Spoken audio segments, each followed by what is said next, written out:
You're listening to FFOP Radio. Reach the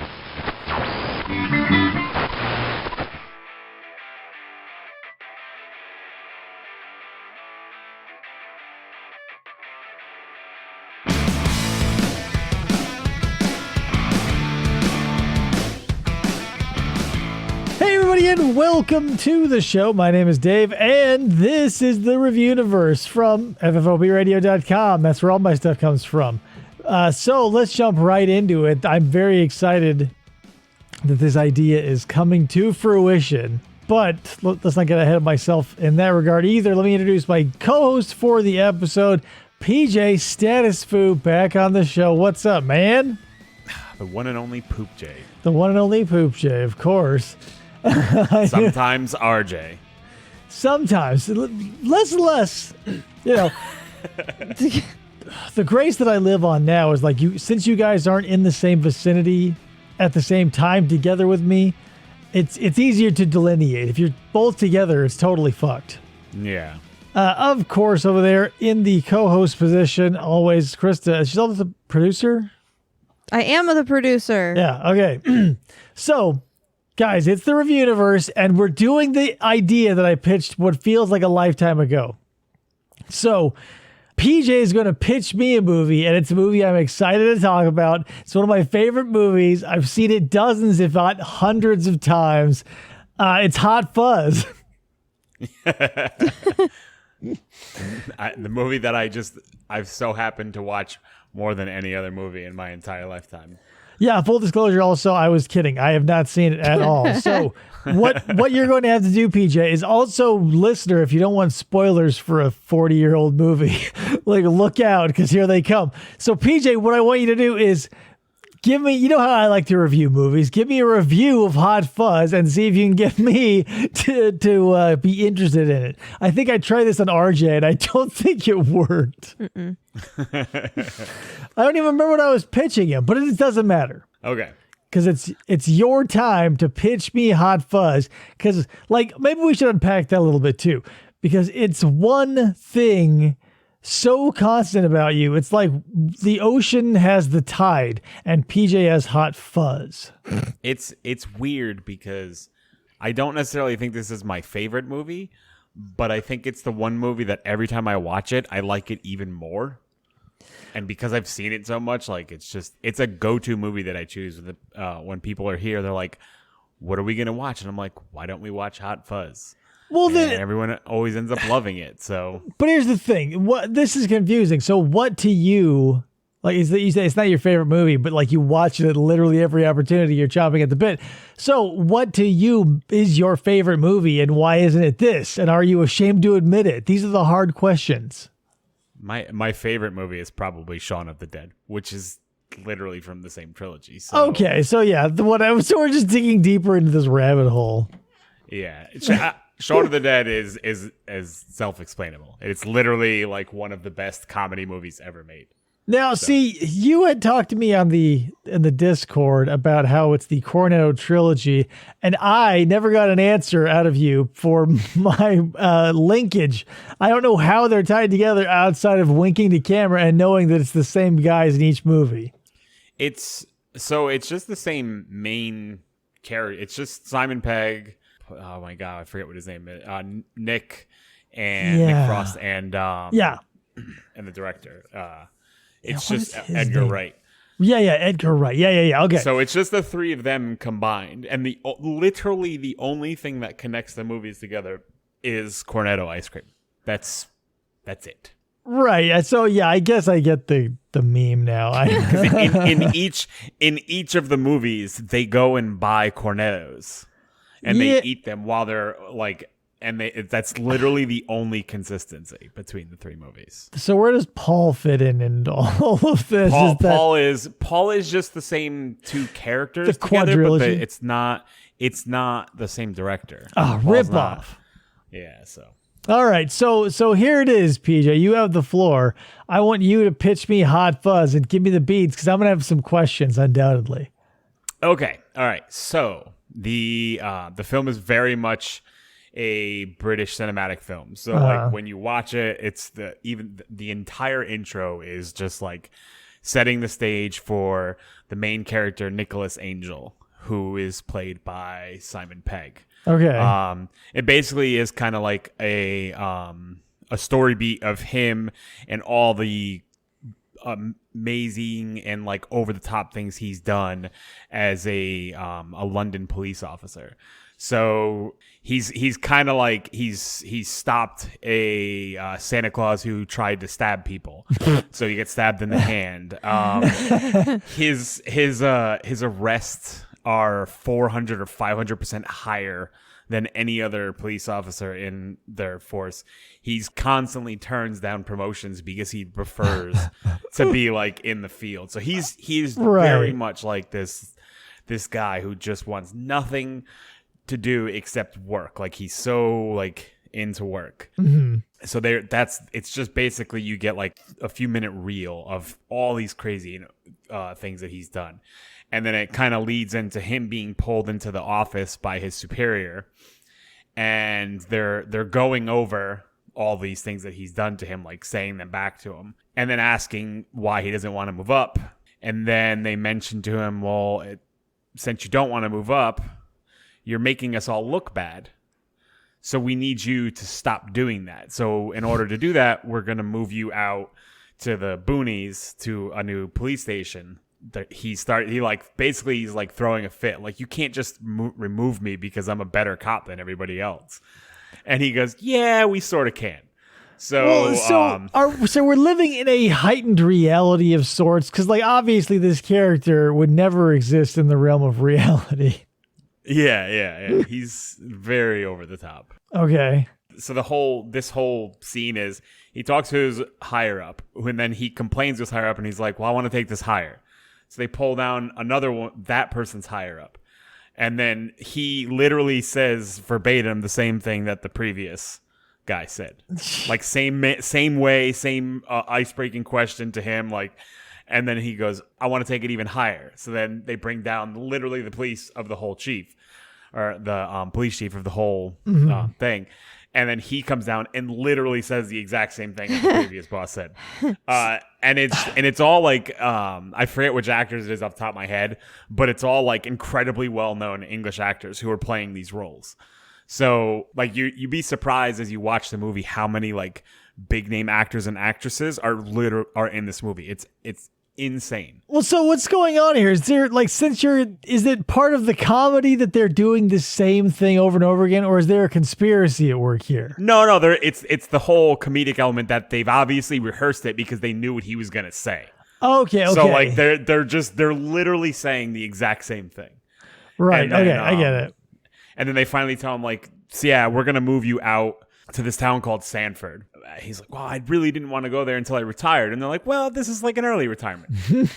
So they do a whole sequence of him having to say goodbye to his ex-girlfriend before he leaves. There's a whole scene where they're at a crime scene and there's tons of puns coming out where you can't tell if he's talking about their previous relationship or the crime scene that they're literally standing on. And they're having this whole like back and forth with each other where like, you're talking about a relationship, right? And he goes, no, I'm talking about what happened in here. You could tell the blood splatters on the wall, like blah, blah, blah. And it's just showing his inability to separate his life from his work. That happens a lot in British stuff. Is like the incongruous, like it happens a lot in Are You Being Served, one of my favorite shows. They'll do that shit all the time. The British love that stuff. And it has to be played very delicately for me because it sometimes crosses into Monty Python annoying. Yeah. That scene is very good, and that's another scene where like his ex-girlfriend, who is completely covered and the only thing you can see are her eyes because she's working on the crime scenes, just trying not to mess up any of the evidence. Oh yeah, okay. But like I forget which actress it is, but it's also an incredibly famous actress who's playing the part. Literally, just all you can see are her eyes, but it didn't matter. So then now they go through a whole like very much British cinematic sequence of him taking trains and waiting for trains as he's traveling out to the countryside, keeps falling asleep and then waking up. And are these like the really tightly edited ones where it's like shot super quick and everything? Yes. Okay, so yeah, like it's like a sort of like an 80s travel montage. And as he's traveling, he's carrying a plant with him. So he has like, he doesn't have any clothes or anything else. He's just carrying it's his Japanese peace lily. Okay. It's the one like constant he has in his life to take care of this plant.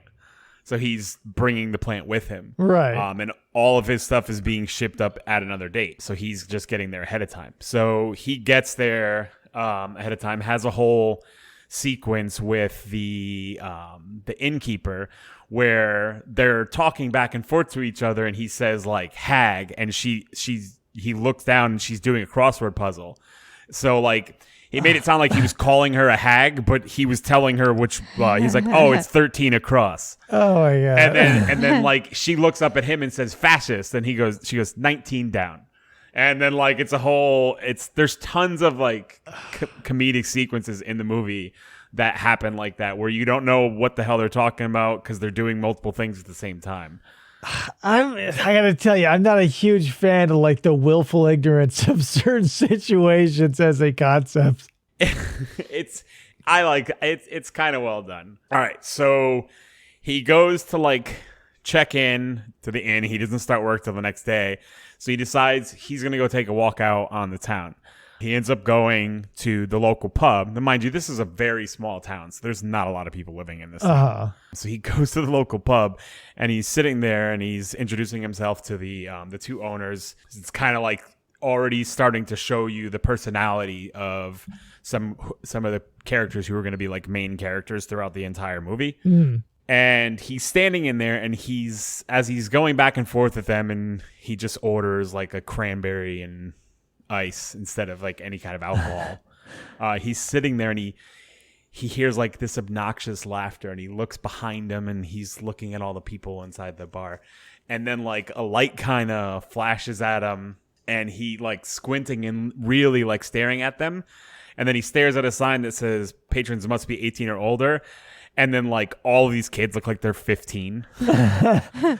And like literally every person in the bar looks like they're 15. So he starts walking up to all the tables of all these kids inside the bar, and then he goes, "Where's your ID?" The first person he pulls out, he goes, when were you born? Or what's your birthday? And he says like the 1st of November. And he goes, "What year?" And he goes, "Every year." Oh my god. And then he goes, "Out." So he literally kicks out the entire bar. So literally every patron in the bar is now out. And the people at the desk are like, "Will that be another cranberry on the rocks?" And then it shows him like leave the bar. And he's like dragging some of the kids with him, like holding onto the back of their shirts and walking through the town with them. What? And as he's walking through the town with them to bring them to the police station, he keeps picking up more and more people doing stupid shit outside, including the other main character, Nick Frost. Nick Frost is like belligerently drunk. And he goes to get in his car, and he's like fiddling with the keys, and he can't open the car. And he goes, "You're not going to drive that, are you?" And then he goes, "No." And then he starts walking around to the passenger side, at which point they show Simon Pegg like staring at this like water monument in the middle of town. And then he hears a car backing up, and he combat rolls forward because the car that Nick Frost was in almost runs into him. So he pulls him out of the car. So now he's dragging him and a bunch of kids. And as he's going on, like kids are pissing here, or they're like fucking around with cones here, and he's literally just grabbing all of them. How is he like controlling this massive crowd of people? Well, he doesn't even have them like handcuffed. He's just like literally just He's just making grabbing them march by through their town? shirts. Oh. Yeah. So they walk into the police station, and the guy at the desk is like, "What do we have here?" And he goes, "I'm Officer Nicholas Angel." And he goes, "I don't think I've ever met you. When do you start?" And he goes, "Tomorrow." And then he goes, that's an awful lot of paperwork you got there, and my pen's run dry. And he goes, don't worry, I got 2. And he pulls 2 pens out of his pockets. And they do the whole like British cinema sequence of him like writing all this paperwork for all these people, and then like showing them taking their mugshots and how ridiculous they look. In the meantime, the other main character, Danny, Nick Frost, as he walks into the police station with him, the guy behind the desk looks over at Danny and goes, "You in for the night?" And he goes, "Don't worry, 4's open." So this dude walks himself over, and he goes, "Hey, I need to talk to him." And then the guy at the desk is like, "Oh, don't worry, he'll be useless till morning." So after he books everybody, he goes, sleeps, comes back to work the next day. The guy at the desk looks like a disheveled version of the guy at the desk from overnight. And then he goes, what do you mean by like a disheveled version? Like, is it the same dude, or is it like a... No, they're twins. Yeah, so that's what I'm asking. I knew they're something. twins, but like the one overnight looks like his life is put together, and then the one in the morning looks like he had a rough night and he's still working. But they're just twins, and that's just how they look. Okay, yeah, that's what I figured was going on here. He comes in and asks the guy, he's like, "Oh, is the police chief here yet?" And he goes, "I don't know. Nobody tells me nothing." And that's like his whole thing during the movie is like he never hears anything because he just switches with his brother and no one tells him shit. What? So he goes over to check the cell that Danny was in to go ask him a question. And he walks over to the cell. Cell's empty. And so he screams over to the thing, "Can you open cell 4, please?" And then someone goes, "Cell 4." And then it opens up. And he's like looking. And he goes, "Where the hell did he go?" And then Danny pops up behind him over his shoulder. And he goes, "Who are we looking for?" And Danny's in a police uniform. And he goes, "Wait, how did you get in the police uniform?" And he goes, "Because I'm a police officer." So Danny's father is the police chief. So Danny is the untouchable police officer. It seems like that was a huge... Well, obviously they couldn't hide the fact that Nick Frost was a cop in the trailer. But like, why play that card at all, I wonder? Like, we've like, because when you're describing this to me, I'm like, obviously he's a cop and we're going to have that reveal. But we saw that in the trailers. That's maybe a needless nitpick on my part.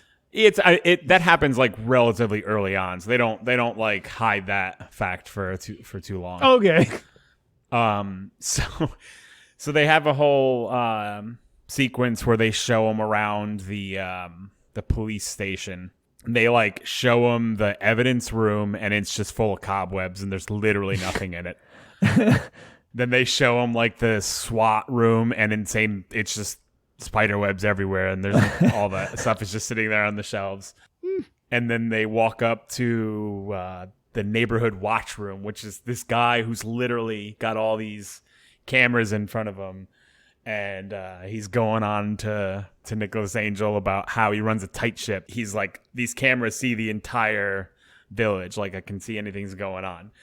And he turns over and looks at the police chief and gets like really angry at him. And he goes, the mime was back last night. And he starts throwing these like pictures at him and shows all these pictures of this mime who's just sitting in the center of town. What? And he goes, people really hate it when he's around. And like, well, he's just complaining about the most like dumb shit. And the police chief's, "Don't worry, we'll get to it.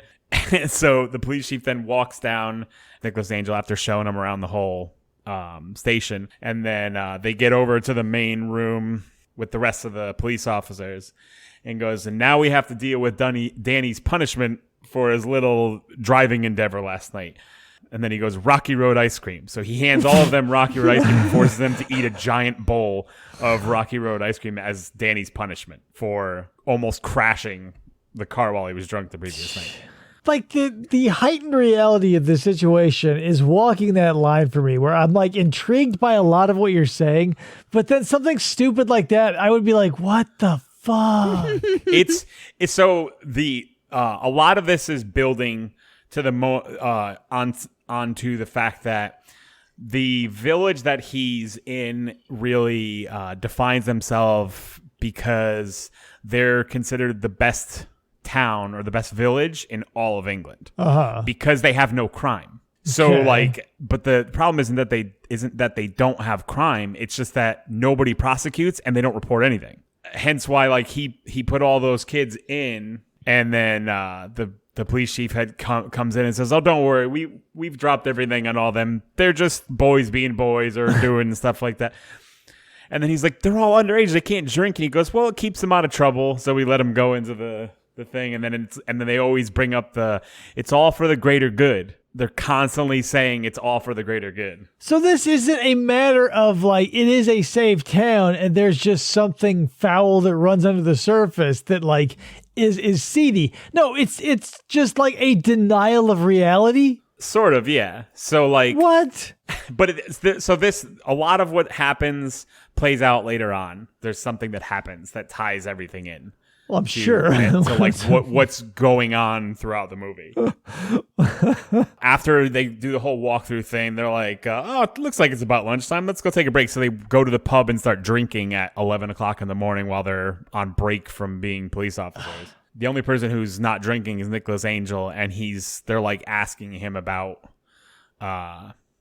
things that he's done. So like then Danny's like, "Have you ever been shot before?" And he's like, "No." He goes, "Have you ever shot anybody?" And he goes, "Yeah." And then he's going on about the whole thing, and Danny's like totally just all into listening to him talk about like his old war stories and stuff when he was in the force. And then they get their first call to go to, and their first call to go to is they're supposed to look for a swan that's like roaming around the village. It's like a runaway swan. And this runaway swan literally stays runaway the entire movie. It's like a constant thing in the background where like they'll be chasing crime at some point or something's going on, and then you see the fucking swan like walk by them. It's like the golfer in Caddyshack. Yeah, but like Nicholas Angel wanting to always like fix everything, like he sees it and he always has like this conundrum, like he's like, do I continue doing this, or it's like the crocodile for Hook. Yeah, so he's like, do I get this swan or do I go after this person? That's crazy. After they go out and they're trying to grab the swan and like they keep chasing it and they just can't catch up with it. They give up for the time being, and then they show them while they're watching traffic, and a guy goes speeding by and they clock him, and they do this whole like crazy edited punch it, like throw the fucking siren on, and they pull this dude over, and the guy that they pull over is like, "Oh, I'm sorry, officer, blah blah blah." He's giving him a whole bunch of like BS reasons as to why he was going fast, and he's like the lead actor in a play and he's late to rehearsal and all that stuff. They go through this whole thing and he like really pisses the guy off because like he's asking him all these questions and the guy's getting real frustrated, and he still gives him a ticket. So like since he's been there in like the few days, he's given out more tickets than they've probably given out in years. So he goes back to the police station, and by the time he gets back to the police station, the police chief comes up to him and says, "The guy said he was sorry and like whatnot," and he's like, we're just gonna drop it. And he goes, he was going like 60 in a 30-mile-an-hour zone. Like he was. So hold on, let me ask you this, because like did the superiors of Nick Angel, did they know what they were sending him into, or were they just thinking that, like, along with everybody else, I'm sure that there is no crime, so there's nothing to do as a hero cop? So there's no solid answer to that question, because the way that he deals with his superiors again later in the movie doesn't really say for certain that they might not have known that stuff was going on there and they sent him there on purpose. Okay. Because that would be a huge thing for me. Like, I would need closure on that anecdote. I'm pretty sure I forget their exact words at the end, but there's a whole sequence where they talk to him at the end again. So okay. So yeah, so as he's saying that, like, he forgave him and whatnot, he's like, "Oh, and he left you these tickets to the play tonight." And then he goes, "Oh, I'm sorry, I can't take tickets from someone I've formally rebuked." And then he's like, "Oh, that's fine." He goes, but I have some extra work I need you to do tonight, and it also requires you to go to this play. And then he's like, well, I can't fucking turn that down now. So like he ends up going to the play, and they're doing Romeo and Juliet, and it's like terrible acting. And he's like sitting there, like, and his face is just in absolute horror as he's watching these people butcher Romeo and Juliet. And then at one point they like turn it into a musical, and then they start singing "Say That You Love Me" like at the very end of it, and he's an absolute look of horror on his face as he's watching this happen. So is it established that he's a Shakespeare fan, or he's just in awe of the... He's obviously likes the finer arts, but like he's just like, what the fuck is going on? Like, what is this? Okay. So that whole thing happens, and then he meets backstage with the actor and actress, and they have a whole thing with each other where he's like, oh, I'm glad that you took the tickets that I left for you. And he's like, oh, we couldn't take the tickets because someone that I formerly rebuked. And then they're like trying to like be witty. So then they walk away, and there's this guy named Simon Skinner. So Simon Skinner is the guy who runs the local supermarket. He's always making incredibly evil sounding puns. It'd be a shame if he would like he'd lost his head tonight or something. Like just constantly making like Okay, I get ya. like murdery puns to Right. people. So he says like some sly remark, and they cut to the scene of everyone's gone home, and they show the actor and the actress kind of sneaking into a room together, and they're like having like a candlelit dinner or something, and the actor's like cheating on his wife or whatever, and he's with her, and then you hear like a knocking on the door, and then they go to answer the door, and there's a man like in a almost like Ghostface type get up from Scream. Okay. At the door. Right. It's just like, but it's just like a complete black cover for the face. And then he brutally axe murders the two actresses. Oh, shit. And then like Nicholas Angel gets a phone call, and it's like the middle of the night. And then he finds out that they found two bodies that had their heads gone on the side of the road. And it's the two actors, or the actor and the actress. They made it look like they hit a sign when they went off the road and their heads flew off. What? So they like staged this whole like car accident Okay. for the thing, and like they're sitting there, and Danny and Nicholas Angel are going back and forth with each other about like, oh, it's just a traffic collision, and he's like, it's just an accident, and he's like, Danny, it's not an accident, it's a traffic collision. He goes, an accident says that like somebody may not be at fault or whatever. What? So like as they're kind of looking over the scene and trying to determine what happened, like one of the detectives comes up and says, so how do you reckon we handle this? And like Nick Angel gives him like a exact replica of like how to set up the crime scene, how to do all this, and how to check everything out. And they sit time and spend there and determine that like this couldn't have happened on the road. The screech marks from hitting the brake aren't long enough for the speed that they would have had to have been going to have their heads taken off. So like obviously like Nicholas Angel's like super skeptical of these two people dying on the thing. And as he's coming to this like realization, Simon Skinner comes driving by. He makes another like murdery pun to them again. But like with this like devious smile on his face as he like drives by and makes this murder pun to them, and then he just drives off on his way to work. Well, so is the movie that oblique? Like, is this guy the murderer, or is he just a red herring? There's a lot of murderers. He's one Because of like, them. how do you cover up in a small town? How do you cover up this many murders? Like, I get you can excuse tickets and blah blah blah blah blah. I mean, like, I could tell you why, but I guess we're getting there, but it just seems so strange to me. Like the corruption would have to be so complete. Like they would have had to kill Nick Angel as soon as he came into town just to like keep existing. yeah. They also have like this whole sequence where they get called to go. they're complaining about some old farmer, and he's making a lot of noise recently. And so they go to this guy's farmland, and as they get there, he walks to the door with a shotgun in his hand. And they're just like chit-chatting with him, and then Nicholas Angel looks at him and goes, "You got a permit for that one?" He goes, "I do for this one." And then he goes, "What do you mean this one?" So they walk him into this massive armory of like any gun that you can imagine.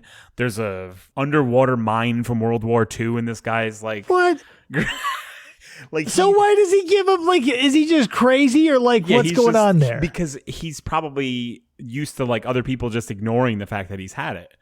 So like, Oh yeah, I guess. This is more like a setup piece for. This happens because it's necessary for something later in the movie. Right, yeah. I like. There's no way they would show you a gun showcase without being Yeah. like, yeah, that's that like literally Chekhov's gun is what we're looking at. Yeah, so like they go through the whole thing, and he's the farmer makes a joke, and then he hits the mine with like the butt end of his weapon, and then you can hear the click.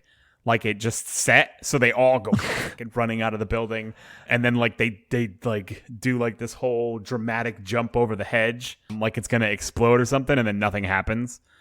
And then like it cuts to them talking about, oh, must have been disarmed or something, blah blah blah. There's like a whole like comedic sequence about that. Does that pay off later? Like, does it explode?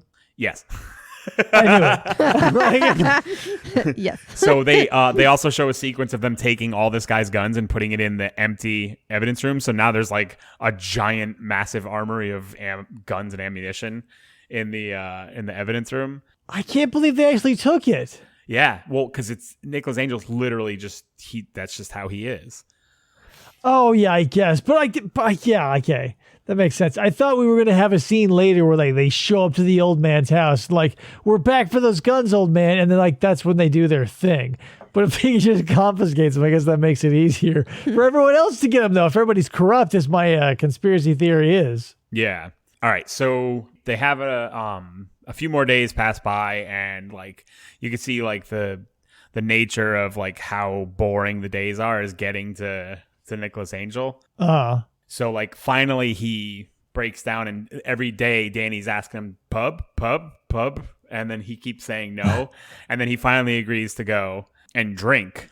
So they're having a whole sequence where they're drinking. There's this guy who's like really, really drunk in the bar, and he's literally just like pissing on the wall, but he's like some like super rich guy who wants to open up like a new shopping plaza in the town. And Simon Skinner happens to be in the bar when he's there, and he walks up to him, and then he goes, "I'll make sure we get him home. It'd be a shame if like something happens," where he says another like murdery pun, and like Nicholas Angel's looking at him like you're always in there like these places at these times. So they take him home.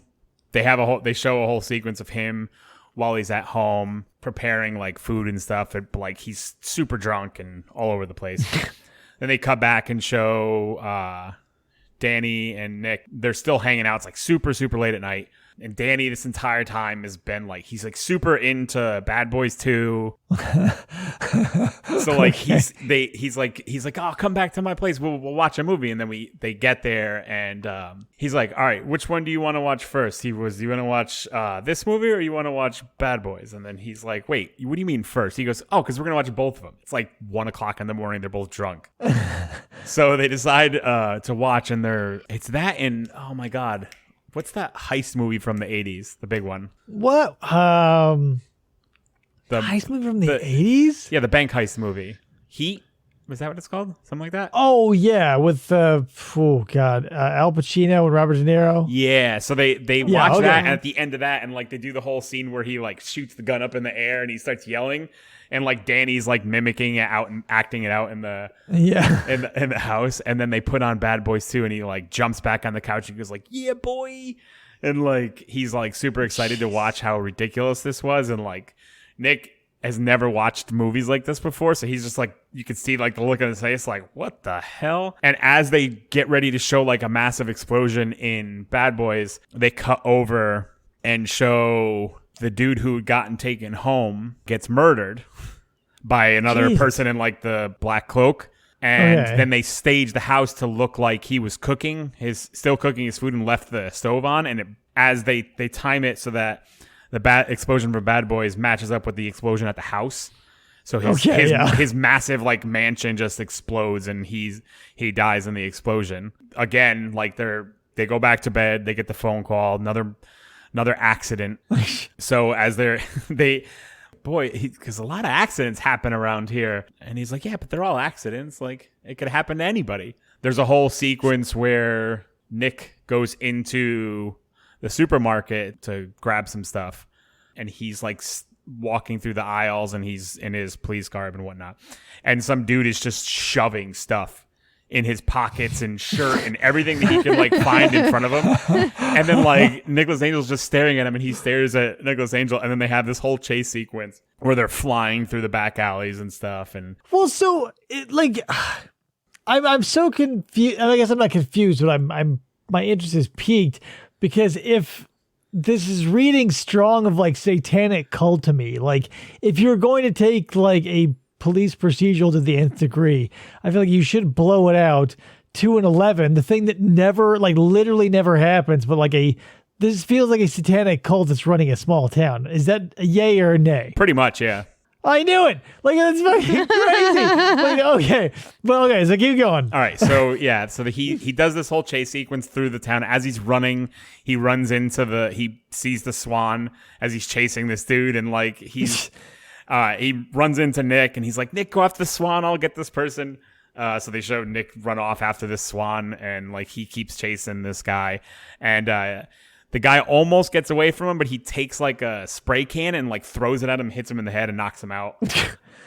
So they drag him back to the police station to prosecute him, and then Simon Skinner shows up because he's the guy that he goes, oh, don't worry, we're not going to press charges on him. It's fine. He goes, it would just go on his record, and we'll just give him a pat on the back for this one. So, well, like, what is Nick Angel, our character, doing at each one of these? Is he rebuking it, like, or is he just taking it and then we just move on? He's getting like super, super frustrated, and then he eventually blows up and goes to like the police chief and like literally blows up on him.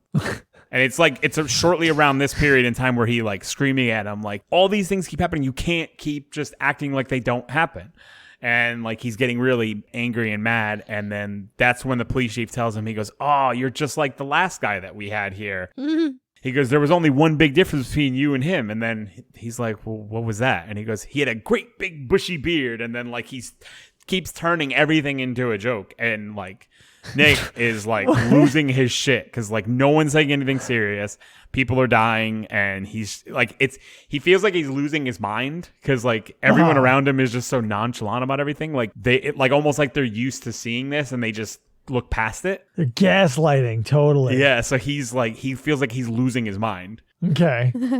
So at one point now, they tell him he's got to cool off, and they give him like this like really chill shift where he's working at like just watching over some small little fair that they're having in the town. Mm. So he's in uniform, and Danny's hanging out with him not in uniform. And there's a reporter for the news who constantly spells things wrong. Like he's always what? Like that's what he's just known for. Everyone in the town knows him as the reporter who never spells things right. Like he's always misspelling like something on the headline, and people always get frustrated with it. It's so weird that all of these characters have like one calling card they're all known by. It's like they're all character actors. Yeah, and like so like in real life, you have so he's Nicholas Angel, but like he spelled his name Angle, so everyone would like laugh at him and call him, oh, look, it's Nicholas Angle, just because of the thing. So anyway, this guy comes up to him during the thing and says, there's something I need to tell you. I'll tell you at this time. It's really important. He's like, well, why can't you tell me now? And he goes, no, I can't right this second. I gotta meet with someone really quick. So they have a whole sequence where like Nick is using one of the like toy guns at the fair to like try to win a prize, because Danny's like, I bet you couldn't do that, and Nick's like, I haven't fired a gun since I was in London doing a riot thing, and he's like, oh, it's just fine, it's just a game. And he picks up this like pellet gun and just nails all the targets in like a quick fashion. Everyone's like, holy crap. Like, and then Danny goes to take the gun and accidentally shoots the guy running the fair machine in the foot. What? Yeah, so like the guy gets taken away, and Nicholas Angel makes a joke like, don't worry, he's a doctor, he can fix it. And then they're announcing like the winner for some raffle.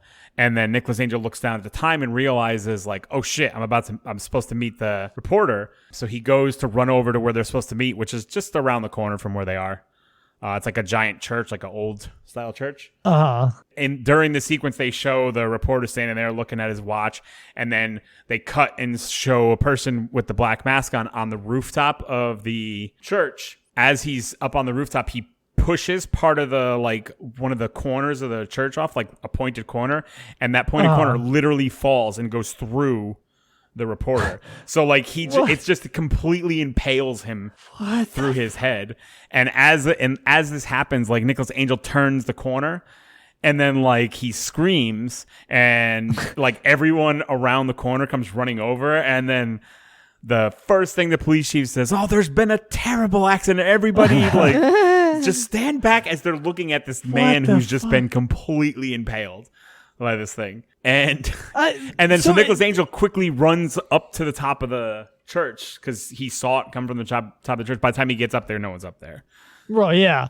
But like, is there, at this point in the movie, has anything led you to believe that all the people getting killed are tied together somehow? I'm not seeing a theme here. So there was a theme. Everybody who's getting killed or bad things are happening to are somebody who's doing something that they've emphasized isn't good for the town. So like it's always somebody who's doing something that's negatively impacting the town. Oh, so like the person gonna build the shopping center would bring undue attention. Yeah, right? And they didn't want that. They were trying to keep themselves like this small homey village. But so here's the thing. I was under the impression that they were doing this for the tourism. Like they would be the town with the least amount of crime. So come on down and check out our B&B. But are you telling me that they are doing this simply to stay off everybody's map so they can mind their own business? Pretty much, yeah.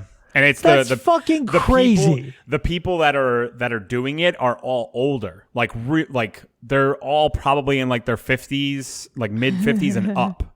So this is like an HOA gone amok. Pretty much.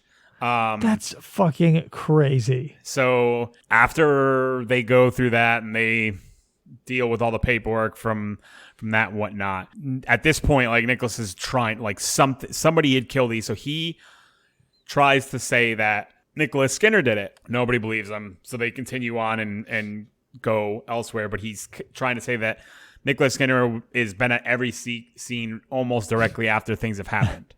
And he also said something incidentally creepy.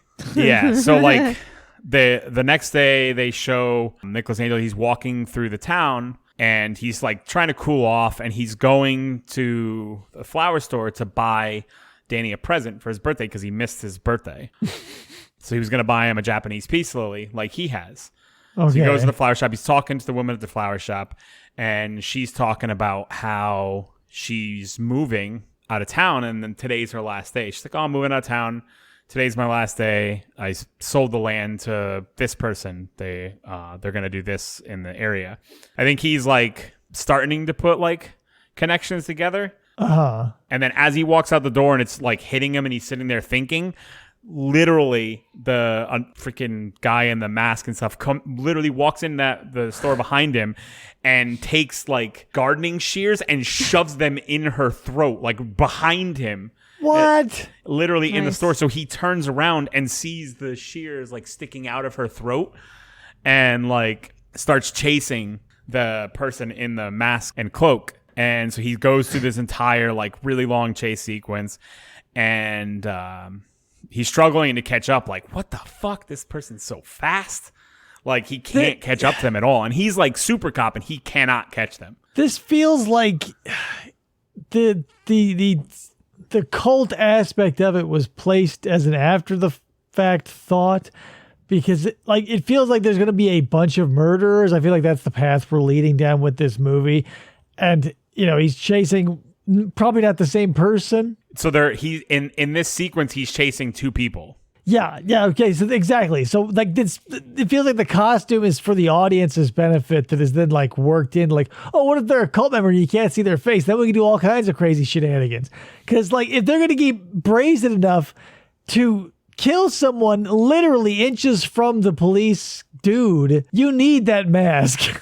Yeah, so he chases them for a while, and then he gets to a certain point where like the thing turns the corner and runs through this open field, and by the time he gets to the corner, they're like 100 yards ahead of him. And he's like, what the fuck? And that's the point where like he was chasing one person and they cut and hid, and then the second person started running and just kept the distance from him, so he thought that they got away, when in actuality the person was hiding literally like right to his left-hand side, and he just didn't notice it. See, and that's the brilliance of those little fucking cult cloaks. Yeah. You can pull parkour shit like that with a buddy. So after all of that happens, that's when he really emphasizes that he believes that it's Skinner who did it. He's like, we'll have proof if we go down and see Skinner. So they walk into his office and they start claiming that like he's been linked to all these murders because he's always been at the scene of the crime, blah, blah, blah. Is that the only reason he's getting tied to this, because he's there after the fact? Well, that, and then he's also the one piece of evidence that he was trying to see in person. That's why he was like, we need to go in person and I can show you. Was he was so sure that it was Nicholas Skinner that when he was chasing the cloaked person, they cut their leg at one point. Like they went to turn the corner and cut their leg. So he pulls up Nicholas Skinner's pant leg to show like the cut where it would have been. And there's no cut there. So like that's when as a viewer you start to realize like, oh, there's definitely more than one person. Like, because it's obvious that he's doing it, but like he has to have help. Right. Yeah. That's I called it from a mile away. Yeah. So like at this point now though, they're really hammering home that like maybe he is losing his mind, because all these things keep going the opposite from how he thinks they're supposed to go. So like he's falling more and more into that, and now like the police chief is coming down on him too. Like, you can't just like willy-nilly happens. You can't throw around ideas like murder around here. People haven't seen a murder in like 40 years. Yeah. But like during the whole thing with Skinner, they show a few employees, like various employees from his store, who are kind of like creepy. So he shows like the two people from the butcher area, and then he throws. I don't know if you guys have ever watched Game of Thrones. I have not. No. Well, there's a guy in Game of Thrones who plays a main character who's supposed to be like this really like just dumb and big dude who works for Simon Skinner. Oh, okay. Yeah, I know the character you're referring to because only through references alone. But yeah, I think I know what you're getting at. So yeah, so that happens. The police chief says, why don't you go home and rest? Like you've had a stressful week. Maybe you just need time to chill for a few days. Just take a few days off. So he gets back to his room, and the innkeeper says, hey, you received a call from London. And he goes, tell them I'll call them back later or something like that. And so he just ignores it. So he goes and like lays in his bed, and he's sitting there. He's squeezing like one of those stress balls as he's like contemplating life in bed, and he falls asleep, and then he wakes up to the cloaked individual trying to hit him while he's laying down. And he jumps up, gets into this whole like ordeal with him, and manages to he starts like hitting him, and then he's realizing like his hits aren't doing anything to this person, and then he manages to get behind him and pull the mask off, and he realizes it's the big like dumb dude who works for Skinner. Okay. But this dude is like a giant. He's like 6'8" or 6'9", so like he's just massive in comparison to him. So he manages finally to get him and knock him down to his knees, and he takes his Japanese pistol and smashes it. Oh no! Over his head, the one that he had just bought for Danny. Dear so like God. he just completely smashes it on his head. He calls Danny to be like, hey, I think I'm about to just blow this all open, because the dude's had a micro or a radio on him. And then like you can hear Skinner through the radio say like, is the deed done? And then this guy is known as only saying the words narp and yarp. So that whole yarp meme comes from this dude. Oh, holy crap. Okay, yeah. So that all ties he a lot of says things is together. yarp and narp. So like they're like, is Nicholas Angel taken care of? And he goes, Nicholas Angel grabs the mic and goes, yarp. And then he goes, is Nicholas Angel going to stay on the ground? And he goes, yarp. And then he's like, is Nicholas Angel's never going to get up again? And he goes, narp. So then he like tells Danny, like, I got us all figured out, like something's going on. And then he says, well, come meet us back at blah, blah, blah. So he's like, all right, I'm going to go to this area. I'm going to arrest these people. I'm going to take care of this. So it's off at like some abandoned monastery, almost like old castle looking building. So he goes up, before he gets there, they show this round table of about 12 people, all in this robe and the mask, and they're sitting there and they're hymning some like random hymn. Okay, is this like the Stonecutters scene from The Simpsons? Yeah, kind of. All right. So they all are doing the hymn, and then they stop and they go, all right, it's time for business. They all take their masks off, and it's like it's like the doctor from the town that Danny accidentally shot in the foot. Then it's like the bartender, like the people who own the bar, Simon Skinner. There's a few other like main people who own businesses in the town and whatnot that are there. So they bring Simon Skinner brings up because we don't need to worry anymore. Nicholas Angel's been taken care of. We don't have to worry about the pesky police officer trying to like take us down anymore. They're all like shaking their head, and they goes, all right, and now on to the serious stuff. They start talking about how they noticed that the mine was back in the center of town again. And, like, we can't let this keep happening. The people to judge the best village are going to be here in like a week. This needs to be taken care of now. So as they're like talking about all that, Nicholas Angel walks up, gets into starts yelling at all of them and goes, you're all crazy. Like you're killing people to make the town like the best village in town. He goes, it doesn't make any sense. Why would you do that? And they keep saying like for the greater good.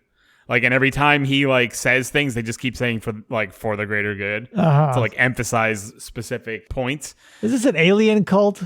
No, they're just fucking crazy. It's the Neighborhood Watch. It's literally what it is. Because the guy who they saw in the camera room for the Neighborhood Watch was also there. So like it's literally like the Neighborhood Watch. I mean, who else? That murder. Well, yeah, I mean, HOA given enough power would become murderous. Neighborhood Watch, no different. Mm-hmm. So yeah, they do that whole ordeal. He's coming in yelling at them, calling them crazy and whatnot. And then he goes, I'm going to arrest all of you. He goes, you really think you're going to arrest all of us by yourself? And then they start to get up and walk towards him as he's kind of like realizing like, oh shit, maybe I got myself in a little bit too deep here. And as he's backing up, the police chief walks up to him. And then he goes, oh, I'm glad you're here. Danny must have called you, blah, blah, blah. He goes, we need to arrest all these people. And he goes, no, you need to calm down. He's in on it too. I knew it. And so they start warning him about like the trouble he's in and going through all this stuff. And then like Danny walks up and peeks out from behind the guy. And then he's like, oh, Danny, not you too.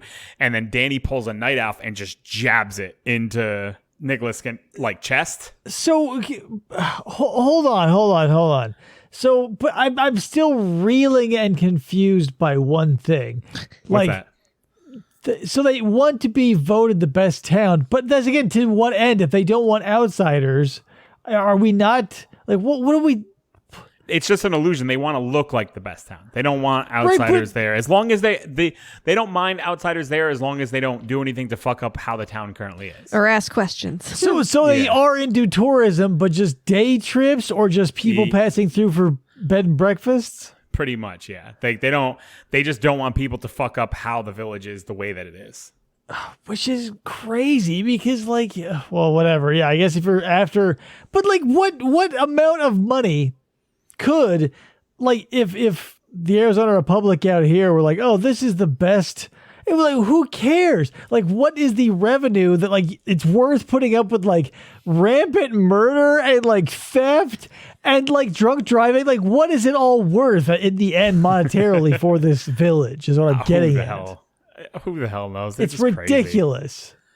Crazy. So they, after like he gets stabbed, they show Danny driving in a car and like it's dark out and he keeps driving by and you see like red lights over his eyes, and then he like pulls over to the side of the road and opens up his trunk, and as he's popping the trunk, Nicholas Angel's there in the trunk and his eyes are just open looking, but he kind of looks lifeless, with his eyes open, and then and he goes, Danny, what the fuck was that? And I guess when Danny stabbed him, Danny did the whole like ketchup prank. So, like he made it look like he stabbed him and just and took him to the side of the road. And he's like, you need to leave here. Like you can't come back into the town. And he goes, Danny, how long has this been going on?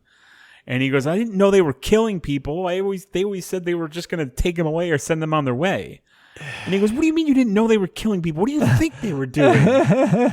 Ignorance to everything. But he's a cop too. Like on the police force, he would have to come across all of these bodies that they're finding. Well, so that's where the next part comes in. They're like, we need to get back into town. Let's go through this like one area. And as they're like walking through it, there's the bodies of tons of people that they've killed and just hid. So like they're walking, like they're all the hidden. So like the person that stole from Simon Skinner's store, like his body's there. Then like the mime, they finally caught the mime or like one of the mimes, and their body was there.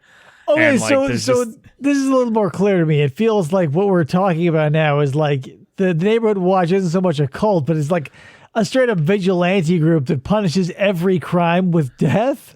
Yeah, like anybody who ever did a crime in the town, they wouldn't charge them and then just kill them. That's fucking crazy. Okay. And then they brought up the whole like great big bushy beard line again, and they show the dead cop who was there before, right? Nicholas Angel. So like Danny's like, you have to go. Like I can keep them from coming after you. They're not going to think anything happened, blah, blah, blah. He goes, just take my car. I'll walk back. So he gives Nicholas Angel his car. Nicholas Angel starts driving away. He goes how would you explain that when you get back to like your boss in London? Like, I had to leave. They think I murdered. Like, what? Yeah, don't go, leave it. Don't look back. What the fuck? Well, all right. So he goes into the store, like a store. And it's like late at night, and he goes to grab another Cornetto.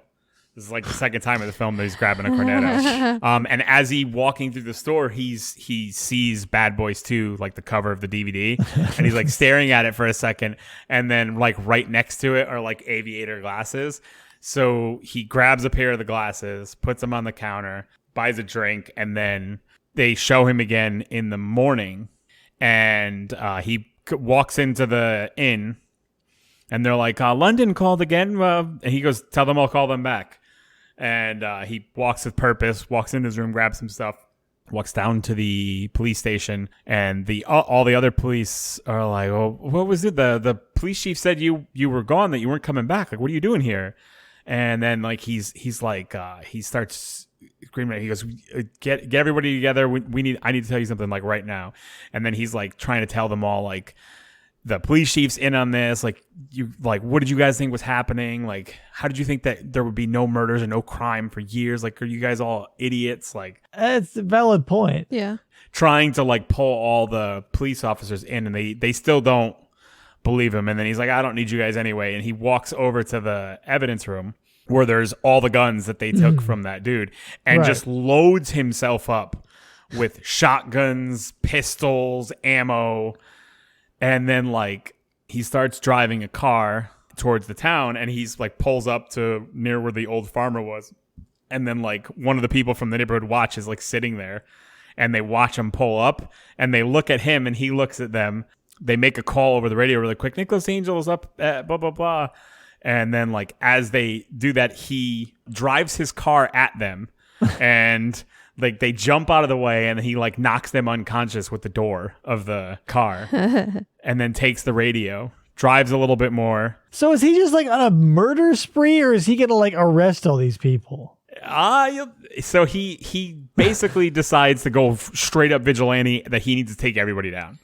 Yeah, because I feel like that would be the ultimate, you know, in this character's arc, is like he was always so pro rules, and he finally moved into a town where nothing mattered, so he had to like, you know, basically turn his back on everything he's ever loved. Bad Boys 2, man. Yeah. So he then ends up trading his car for a horse at one point. Hops on a horse, and now he's wearing his aviators in like full body armor with all these guns on his back, and he rides a horse into the center of town. and he's like nonchalantly walking through, and everybody, all the neighborhood watch people are calling him out. Like, oh, we see him over here and we see him over here. He runs into a store and buys a bunch of spray paint. And then there's like a bunch of hoodlums in hoodies sitting around. And he goes, here, you want to have some fun? And he throws it to them and he tells them where all the cameras are. So they run to all the cameras in the town, spray paint all the cameras. So the guy in the police station can't see shit anymore. Right. So he starts freaking out. And as he's like walking through the town, Danny's in a police cruiser sitting in the town, and he sees him walk up, and he like looks up at him for a second, and then he realizes he just kind of comes to a realization like what he's actually doing, and that he wants to help him take care of this. So he hops out of the car. Nicholas Angel tosses him a shotgun. Like, and this is just rampant. He takes it, and then as they move forward, they start talking back and forth with the doctor, and the doctor's like, you don't want to do this. Like, this isn't going to go well for you. And then now starts for the next like 15 to 20 minutes, an absolute shootout of fucking insanity that goes on in the center of this town where all the people from the NWA are shooting. NWA. Yeah, that's what they're called. That's crazy. They all start shooting at him. At one point, there's a priest that comes up and says, like, "What are you doing? Like, this is a holy area. Like, you can't be doing this here." And then he has like a gun hidden in his sleeve, so he tries to pull it out and shoot them. I remember seeing like that brawl in the trailers and being fairly impressed by even the small slice I was afforded. That's one thing that I think that. I don't know if it's just English directors in general, but all the ones who like Guy Ritchie or whatever, they do shoot like gun sequences really well. Yeah. Yeah, so there's a whole big like shootout in the town. They end up going into the bar towards the end of it, and the two barkeepers are like shooting at them, and they flip over a table, and they're going back and forth shooting at each other. They finally get to a point where the barkeeper, one of them gets shot, the other one, they both manage to get out. And as they're running out of the store, the police chief comes in, and he walks in with all the police officers from the station, and they're like, we're taking Nicholas Angel in. And then like, because Danny's on the side with them, he's like, no, we're taking you in. Like, you're not getting away with this. He's like, I learned it from watching you, Dad. Yeah. And then eventually they manage to sway all of the rest of the police officers to finally believe them. That's so strange. And then like the police chief realizes like shit, like they all believe him now. So there's like a whole weird sequence where like he shoots a chandelier to like get out of the room, and then like he looks at them and it makes a lion roaring sound as he like almost looks like he's roaring at them, and then runs away as the chandelier slowly falls in front of him. Okay. So he hops in a car and goes to the supermarket. So he goes to meet up with Simon Skinner, and then they all go over to the supermarket. And then they like are trying to like sneak into the supermarket with all these like people in full riot gear who've never done anything like this before. So they all run into the supermarket, and all the supermarket employees are now fighting back at them. So that gif that I always post where it shows Nick Frost sitting there saying shame as he's like loading a shotgun is from inside the supermarket. So how deep does because I assume the cult or whatever the neighborhood watch like would be the big wigs obviously, but like they have all the way reach into the like the lower echelons of the grocery store. Yeah, so like they show the people from the grocery store multiple times that are the ones who are actually going to help Simon Skinner later on. They show them a lot throughout the movie to like emphasize those are the people who are always around him. So like they're the ones who are probably they're like his bodyguards. Okay, I get that. Essentially, yeah. Yeah, right. Gotcha. So like he has the YARP guy shows back up there, so they get into altercation with him, where like he ends up slipping and falling into like a freezer, and they leave him in the freezer to get dead. So like I think he says something like chill out or something to him. Oh my god. And Danny says like, "Ooh, nice one." Like yeah, he'll die slowly. Way to go. It's a high five. then they realize they're trying to get to the back office and they have to go by the butcher area, and the butchers are behind the counter throwing knives at them as they're trying to get up. So they were like trying to think of a way to get up there. So they take the big long lines of carriages, like the shopping carriages. Yeah, like the shopping carts. Yeah. Yeah, and they take 2 long lines of them and push them down the aisle and stand behind them as guard and ram it into the butcher window to like push it back and like pin them up against the wall. And as they're like running through and screaming through the supermarket, they're just dodging the knives and shit that are being thrown at them. And they end up pushing. Like this requires, because like everyone would have to be on their constant guard. Like for all that attack like this, everybody be so prepared and so like level-headed in the face of an attack. Like there are butchers throwing knives, for Christ's sake. Like they would have to be such a level of planning to the nth degree that now I like the whole thing is falling apart in my mind. So yeah, they end up pushing the 2 butchers, and like it kind of pins them up against the wall and knocks them out.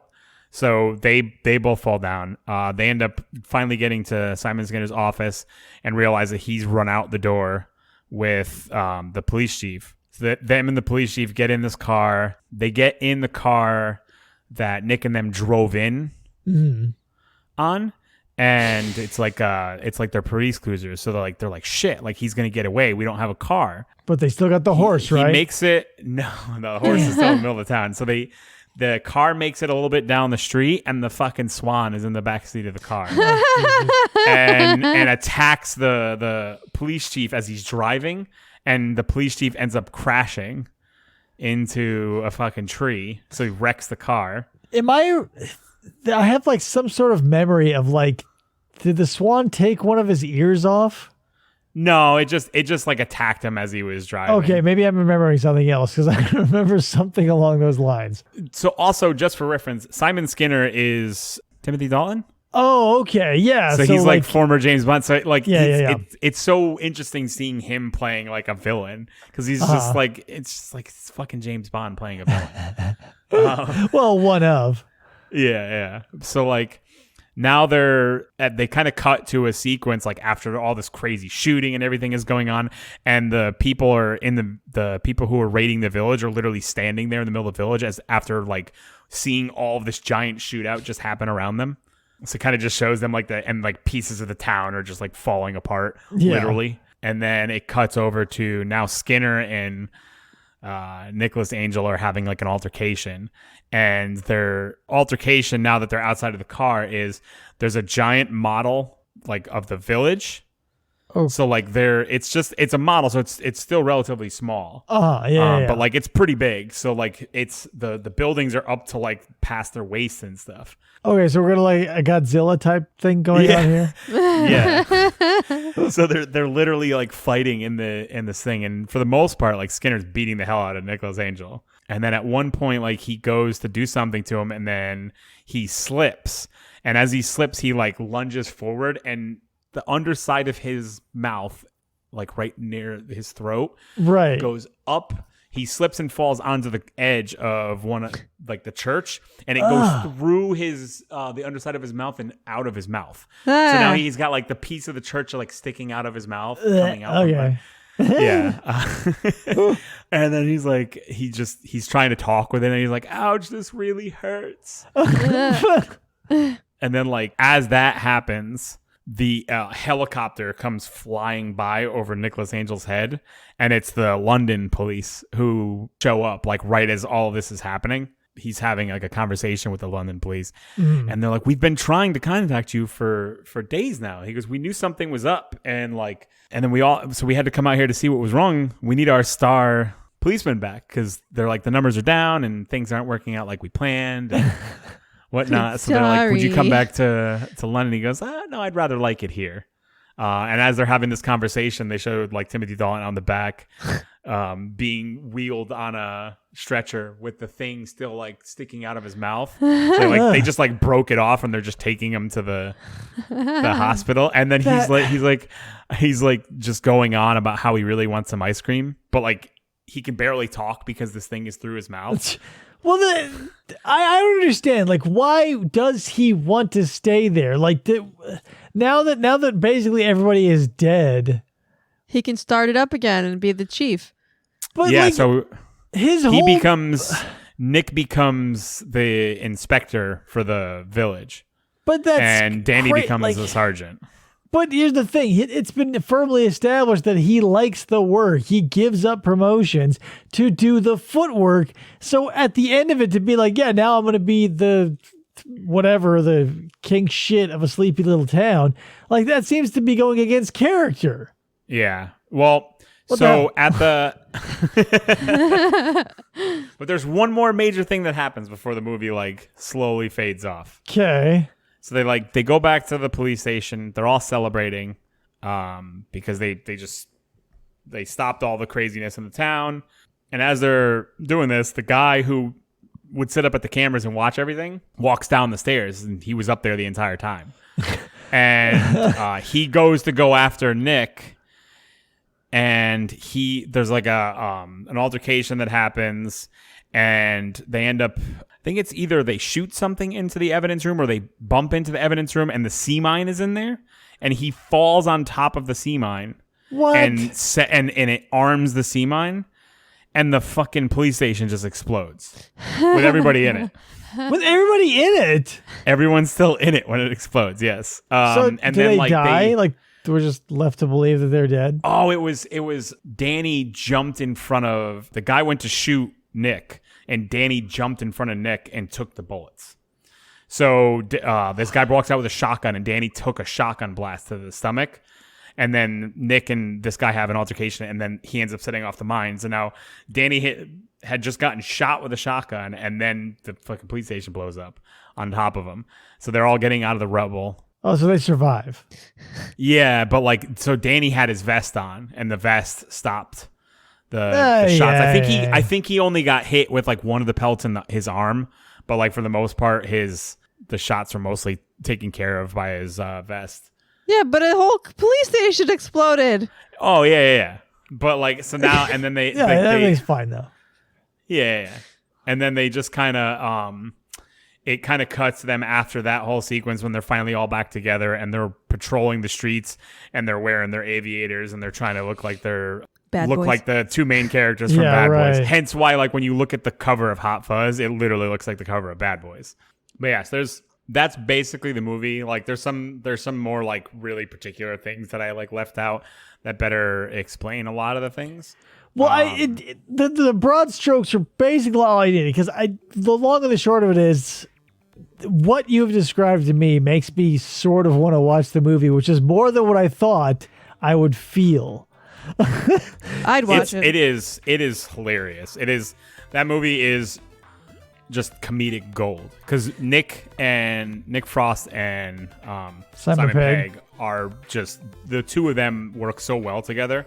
Yeah, I agree with you. I the only reason I haven't seen this is because there is no real particular reason I haven't seen it. It just never struck me as something I wanted to see or go out of my way, because I don't think I've seen anything other than Shaun of the Dead from that trilogy. Well, the last movie from the trilogy is by far the weakest of the three. So most of the people, like, it's rather forgettable in comparison to the other two. It's not bad. It's just that the other two are so good that, like, in order for that to have topped them, it was almost impossible. Refresh my memory again of the third one. It's called World's End. Right. Okay, yeah. Well, and plus it was a little bit of a different message, a little more dour. Yeah, I mean, they all have their own, like, different messages. Like, each movie is very specific in trying to create some sort of message. Whereas, like, Shaun of the Dead, it's the whole, are the zombies or are you a zombie? Because he's literally doing the same thing every day. Right. He's like having a midlife crisis, and he's just trudging through life, barely existing. Yeah, but there's nothing new when it comes to zombie movies as far as that theme goes. But like at The World's End, if I remember correctly, that was about like the literal apocalypse where nobody would survive. It wasn't like a hilarious comedic experience where slowly people are co-opted by zombies and comedy ensues. Like, so that's why I think that that was a different feel as far as that's concerned. Yeah, that was the premise where the whole town was aliens. Literally, they replaced the entire town with like they made the aliens look like real people. And they just existed. Like the town just existed, and there were a few people still left in the town who were human, but they had to stay within the lines that the aliens made. Otherwise, they would just turn them into an alien, and they would just die. So that's weird. That's why like World's End was way different, because like they went back to do a bar crawl through that town, and they find out that the entire town is literally just aliens. They're not real people. Well, when you say aliens are not real people, like they're sentient beings, they're just playing parts, or like we're talking about like they're holograms or some shit. They're aliens that were cloned to look like real humans who once existed in the town. Oh, so they don't know that they're clones? They're just replaced by.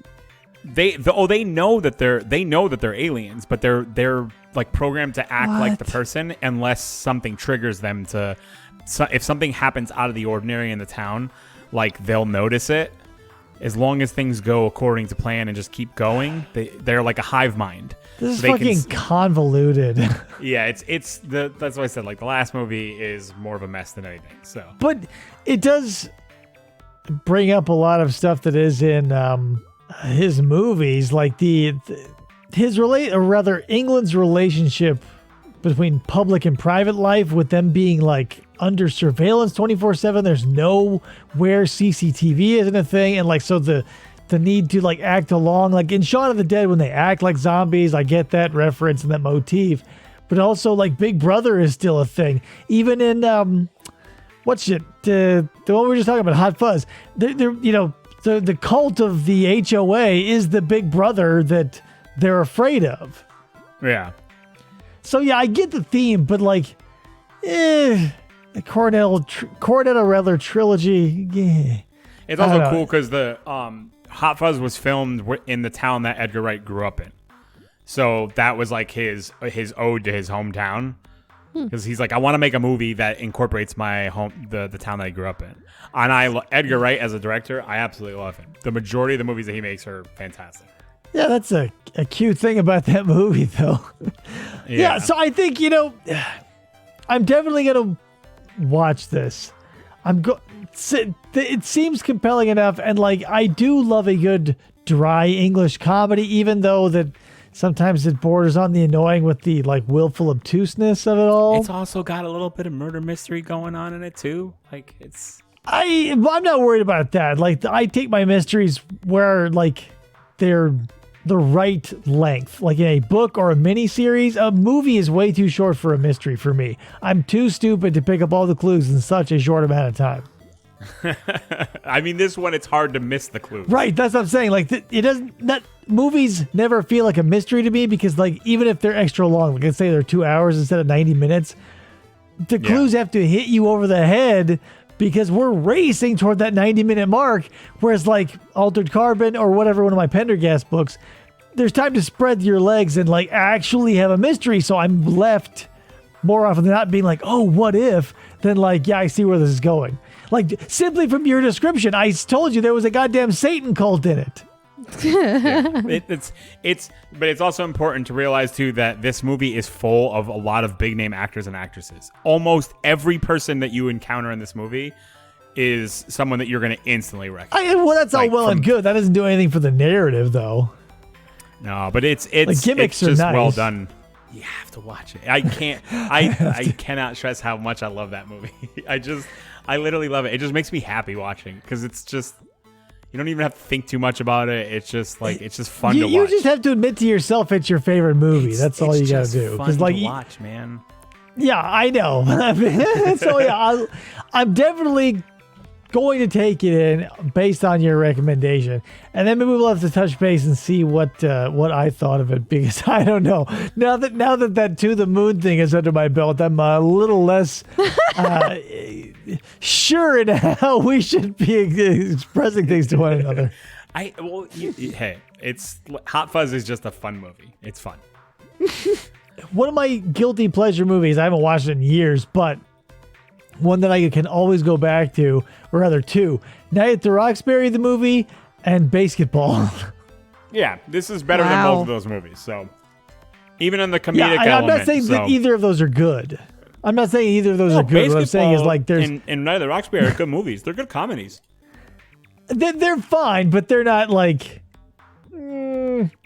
I mean, they're popcorn movies. The one's a Saturday Night Live movie, for Christ's sake. There's nothing there. It's just funny to see the stupid shit that happens, and I don't even know why. Yeah.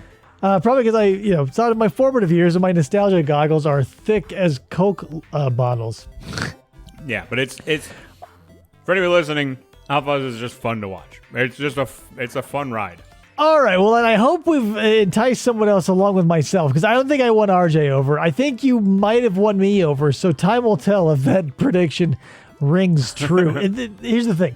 If I find it easily on a streaming service, I'll get to it. It's got to be on. It's always on something, so it just switches between things. I'll wait till the DVD goes on sale.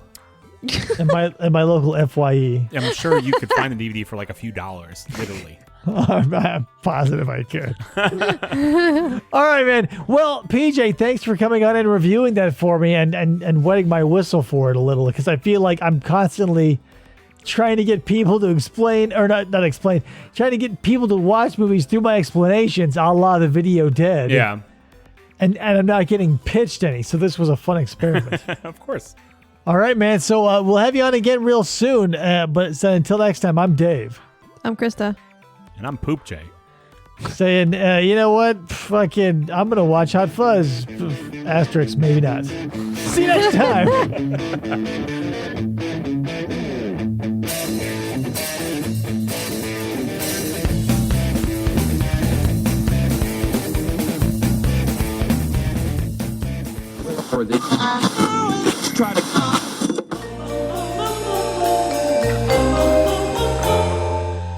Fistful of Podcasts Radio.